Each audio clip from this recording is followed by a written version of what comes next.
Is it better for my business if we get larger clients?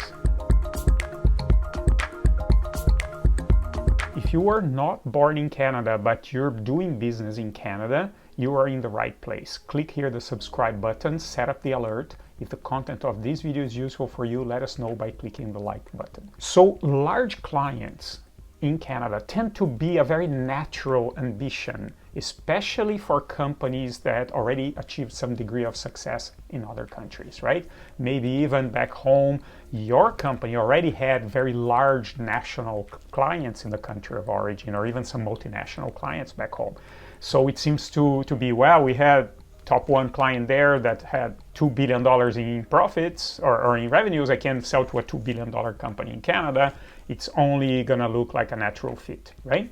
This is the first thinking that people sometimes have. Second thought that people have is like, well, if I sell to a large client in Canada, if it's a recognizable name in the market, this is going to be good for my brand and for my marketing. People are going to say, wow, look at them. They sell to this big one, so they must be good. Sure, that's true. And also the other thought that people have is like, well, selling to large clients are going to be good for me, for my business financially. And which ways? Well, it means larger sales, larger revenues. So my business is bigger. And also I gain faster traction, especially if it's a business that is just starting in Canada. Well, landing large clients right away means that you already go at a full speed in the beginning. I gain traction more quickly, right? These are all true, but there are some blind spots here that people don't think about when they follow these line of thinking that we just discussed here.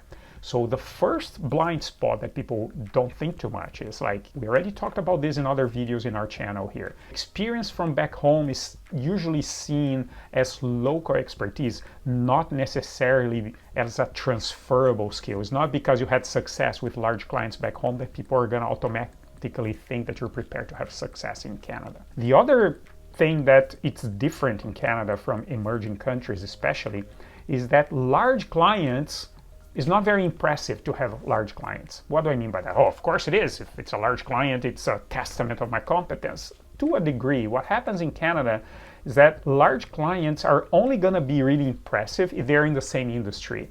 Of course, if I'm a restaurant and your business sells to a large chain with 87 restaurants, then you understand my business. Oh, if you're ready to sell to them, I can be your client too. That yes, but because there is industry expertise.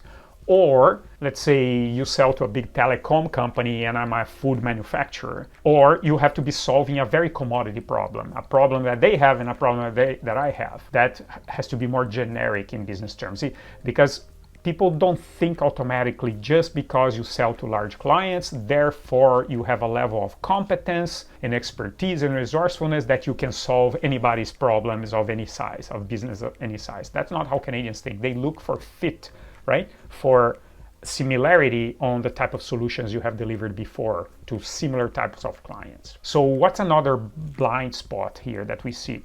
Remember that when you have a larger client, you're gonna have to provide a more robust overall operation, right? And with that comes larger costs for your business with things that are as simple as a larger insurance policy, right? Suddenly, like for you to be a supplier of a large client, they want you to have a certain infrastructure, an anti-harassment policy, an environmental policy, and many things that your business may not have yet, right?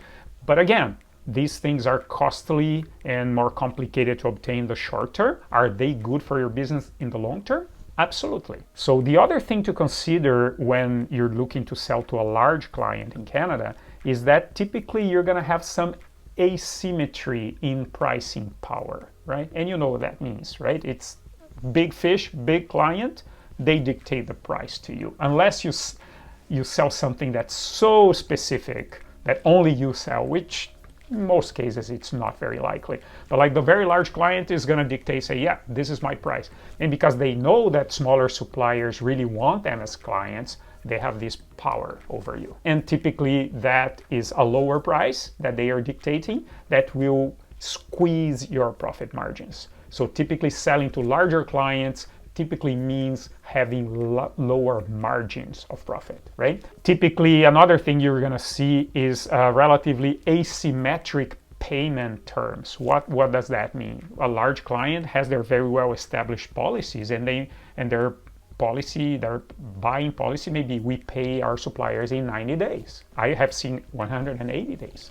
So you have to be ready to deal with that type of working capital situation, because remember, you incur costs to be able to deliver that product or service. You have to pay for stuff so you can deliver that to your client, and then they're going to pay you 90 days after you deliver that to them. So who's paying for that working capital? Typically it's going to be some type of financing line, and then you're going to spend more interest in a larger working capital line. So that again, large working capital needs will reduce your profitability a little bit, right? So it's important just to I'm not saying selling to a large client is something to be avoided at all. I'm just saying you need to be open-eyed so that you don't get caught in all these blind spots, right? So we have, of course, a situation here which is people will think, well, but that's complicated. How do I navigate this? Well, good news here is like we have our Your Business in Canada platform, right? Where we're going to be here by your side to guide you through the process, and you are going to be with peers, with other immigrant business people in Canada that are also building their success in Canada. So click here on the link and come on board. But let's look at the other side now. What happens when you focus on smaller clients, right? It may or may not be a good fit for you. You're the judge. But here are a few things that derive from having smaller clients.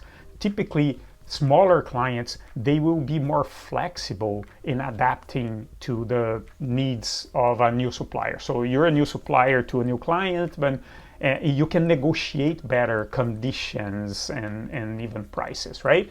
So also remember that the majority of businesses, they are not super large. You have some very large companies, but most of the businesses are smaller. So let's say, I don't know, pick a number, $10 million. So if you sell to a client that has $10 million in sales a year, they're not a super large company. But remember, there's many more companies within that sales range, let's say 5 to 10 million, than there are $5 billion companies, right? So a success case that you build by having a relatively small client, that's going to be more relatable to other prospects that you talk to. They will see themselves more in your small client. They see, oh, that guy is like me. Then if you try to name drop names of very large corporations that you have as clients, right? Success seems to be more tangible, more relatable, right? Also, for you internally, if you start to get smaller clients, very likely it's going to require a smoother adjustment of your internal operations. Not like, oh, you have to do everything different now to comply with these needs of the very large clients, right? Also, less client concentration, meaning that that big David Goliath situation is not present, right? The large client is not squeezing you for the prices. You have better pricing negotiation, and you may have even more favorable terms, and all these help increase your profit margins, or at least not reduce your profit margins, right? But of course, only you know what's good for your business. But it's very smart to weigh your options carefully and not fall for that default thinking, which is, well, I'm an immigrant business person and what I have to do is to chase the big clients, and I was at this event with the CEO of this large company, and that's where my focus and energy is going to be, because it may not be what's better for your business in the short term and in the long term. There are 2 other videos here that are helpful with this topic.